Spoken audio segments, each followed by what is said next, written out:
এখনকারের বৌমারা নাকি সবাই খারাপ। আচ্ছা, কেন খারাপ বলতে পারেন? সবার বাড়িতে নাকি বলে যে, সবাই, যদিও কথাটা বলছি না, সরি আমারই ভুল, প্রায় 90% মানুষই বলেন যে আমার বাড়ির বৌমা খারাপ, সে বলে আমার বাড়ির বৌমা খারাপ। আচ্ছা, খারাপটা কেন? খারাপটা কেন আপনারাই বলে। ওরা কি রান্না বান্না জানে না? রান্না বান্না করে না? বাড়ির কাজ করে না? কি করে না ওরা? সকাল থেকে উঠে রান্না বান্না কাপড় কাচা সব কিছু, যে বউয়ের একটা কাজ করতে হয় সমস্ত কিছুটাই করে, তবুও বাড়ির বৌমারা খারাপ।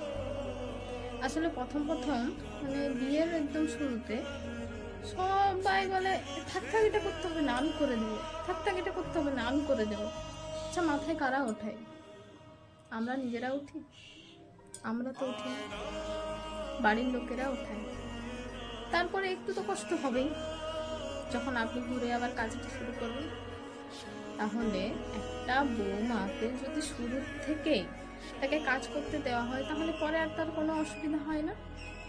তাকে তো সারা জীবন ওই কাজগুলোই করতে হবে। তাহলে শুরু থেকে করতে দিতে কি অসুবিধা? আমি প্রত্যেক বাড়ির কথা বলছি না, হ্যাঁ অনেক বাড়িতেই আছে তার শাশুড়ি মা বৌমারা সবাই